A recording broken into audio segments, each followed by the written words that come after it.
At midnight, in a monastery somewhere in Italy, the nun who had finally made up her mind was praying for the Virgin Mary's forgiveness. Then she changed her clothes and prepared her luggage, and went to the bedroom of the abbess of the monastery with her hands and feet, and found a bunch of keys in the drawer while the abbess was asleep.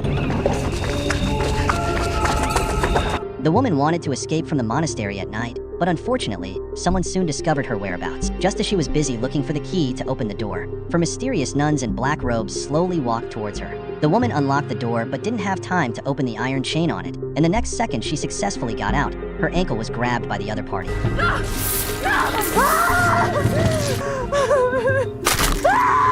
When the woman woke up again, she was already in a small space. From the shape, it is not difficult to see that this is a coffin, and there are scattered mud and sand falling on the top of her head. Even if the woman shouted her throat, she didn't get any response. As the oxygen gradually decreased, the woman's roar also decreased until there was no movement in the coffin. I don't know how much time has passed, and a young and beautiful nun Cecilia has come to the monastery. The abbess asked Sister Isa to take her to familiarize herself with the environment. This monastery, named Our Lady of Sorrows, was built in 1632. It is mainly to provide a place for elderly nuns to spend their old age and let them die under the light of God. Sister Isa also specifically told her that the basement is a restricted area of the monastery and no one can get close to it. After a brief introduction to the building layout, Cecilia was taken to her dormitory. She thanked Sister Isa but was warned by her. Sister Isa said that the environment here would make people feel physically and mentally exhausted. These inexplicable words confused Cecilia, and her words seemed to persuade her to leave here as soon as possible. Seeing that Cecilia expressed her determination not to leave, Sister Isa said a few more words and turned away.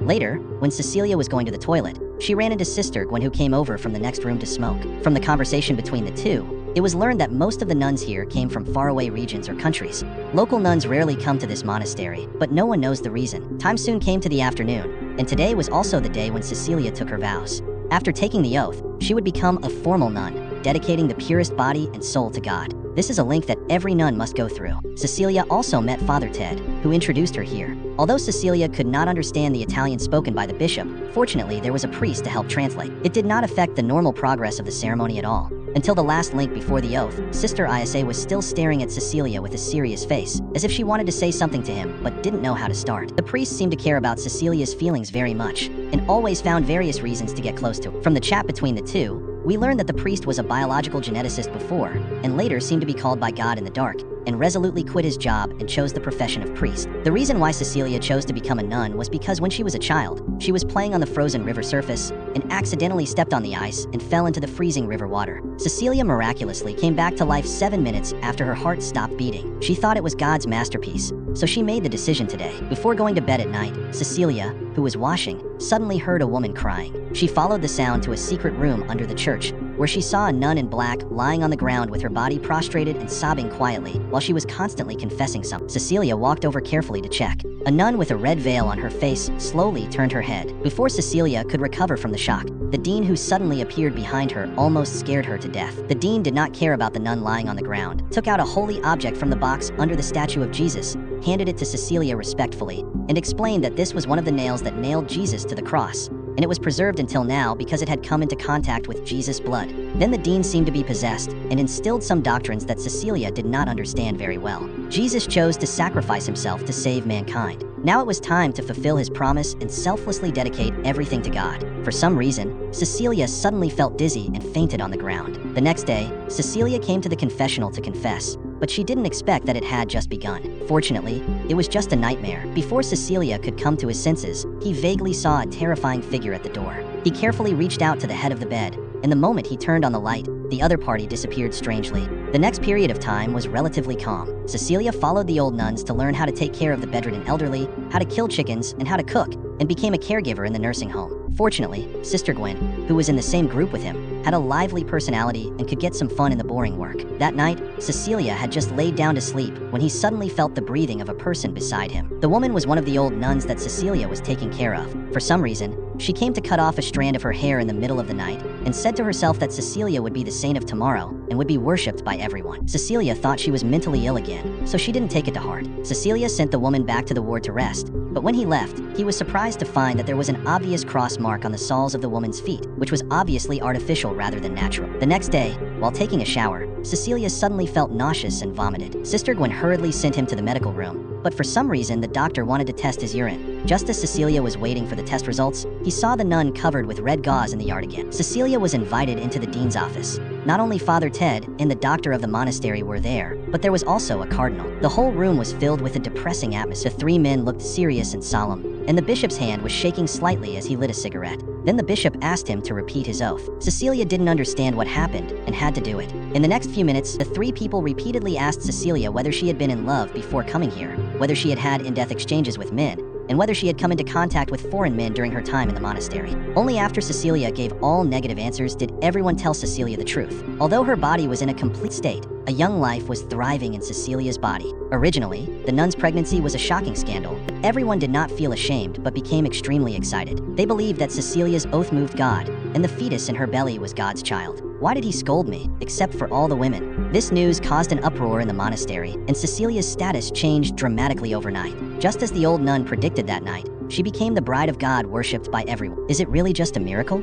The monastery canceled all of Cecilia's work, and she was determined to let her take good care of her pregnancy and give birth to the Son of God as soon as possible. Even the meals were nutritious meals brought by the dean herself. When Cecilia was taking a comfortable bath that day, Sister Isa quietly opened the door and came behind her. At the critical moment, Cecilia bit the other's hand, and then she had the opportunity to stick her head out from the bottom of the water, but the other party obviously didn't want to let her go. The dean, who heard the noise, hurriedly pulled Isa out of the bathroom. Fortunately, this incident did not harm the fetus in her belly, but Cecilia was always worried about what Isa said, as if her appearance had taken away her chance to become the bride of God. The priest hurriedly explained that Isa suffered from mental illness. It is very likely that Cecilia's change in identity has caused her to have an extreme psychological state. She promised that this kind of thing would never happen again. Cecilia proposed to go to a large hospital for a physical examination, because the doctors here only care about the baby in her belly and have never really cared about her body. Unexpectedly, this was immediately opposed by the priest and the doctor. At this moment, Cecilia instantly realized that she seemed to be imprisoned in the monastery and could not go anywhere. Soon,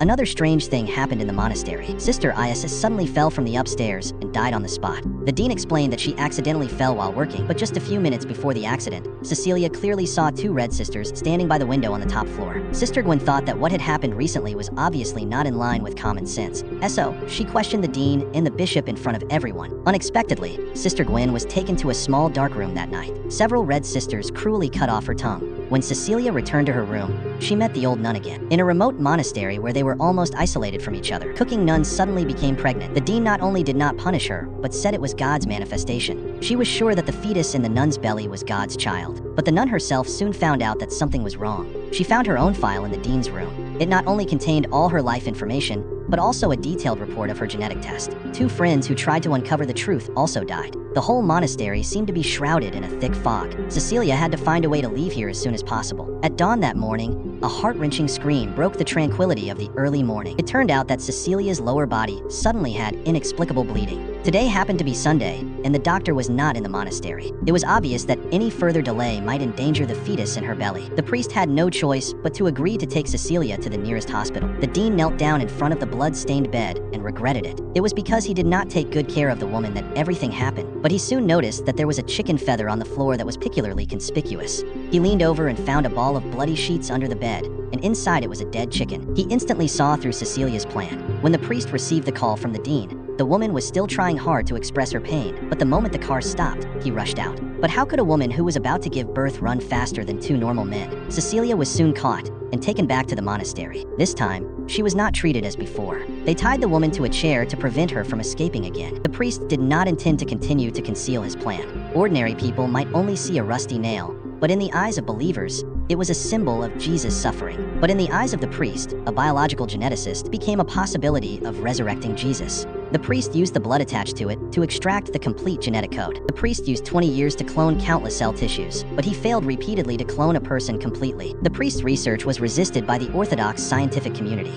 In desperation, he sought help from the church. It was with the church's funding that he achieved today's results. And these are yours. Then the priest gave the driver a look, and the man took out a red-hot cross and walked over, leaving a mark on the sole of the woman's feet that would be difficult to erase for the rest of her life. Cecilia was under house arrest for the rest of her life, and she only had the opportunity to leave the room during pregnancy tests. On this day, took advantage of the doctor's time to go out to get medicine and attacked the dean with the cross at the head of the bed. He also took advantage of the bishop's unpreparedness and strangled his neck with the rosary. After struggling for a while, the bishop did not respond. The woman vented her anger crazily. Unexpectedly, this scene was seen by a doctor passing by. The doctor did not want to lose his life and left in a hurry. Cecilia dragged her heavy body back to the church to retrieve Jesus' holy objects. In order to prevent more people from being hurt, he decided to set the laboratory on fire and burn all the research materials. The priest appeared behind him at some point. The woman hurriedly lit a lighter and threatened him not to get close. The woman suddenly felt a pain in her foot. The priest took the opportunity to grab the lighter from the woman, but he failed to grab the lighter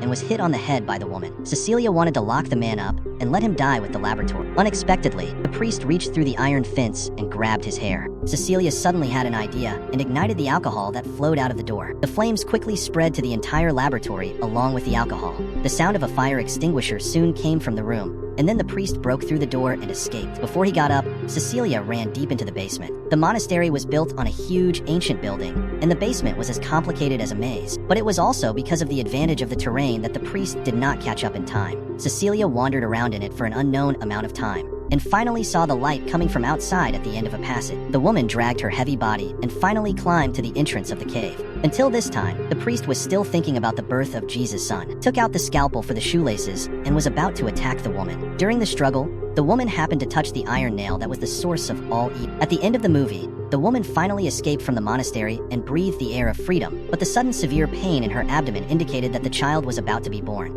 I don't know what fate will greet her. Today's movie ends here. Friends who like the video can subscribe, follow, like, and collect to support it. But it was also because of the advantage of the terrain that the priest failed to catch up in time. Cecilia wandered around inside for an unknown amount of time, and finally saw the light coming from outside at the end of a passage. The woman dragged her heavy body and finally climbed to the entrance of the cave. Until this time, the priest was still thinking about the birth of Jesus' son. He took out the scalpel for the shoelaces and was about to attack the woman. During the struggle, the woman happened to touch the iron nail that was the source of all evil. At the end of the movie, the woman finally escaped from the monastery and breathed the air of freedom, but the sudden severe pain in her abdomen indicated that the child was about to be born. I don't know what fate will greet her. Today's movie ends here. Friends who like the video can subscribe, follow, like, and collect to support it. But it was also because of the advantage of the terrain that the priest failed to catch up in time. Cecilia wandered around inside for an unknown amount of time, and finally saw the light coming from outside at the end of a passage.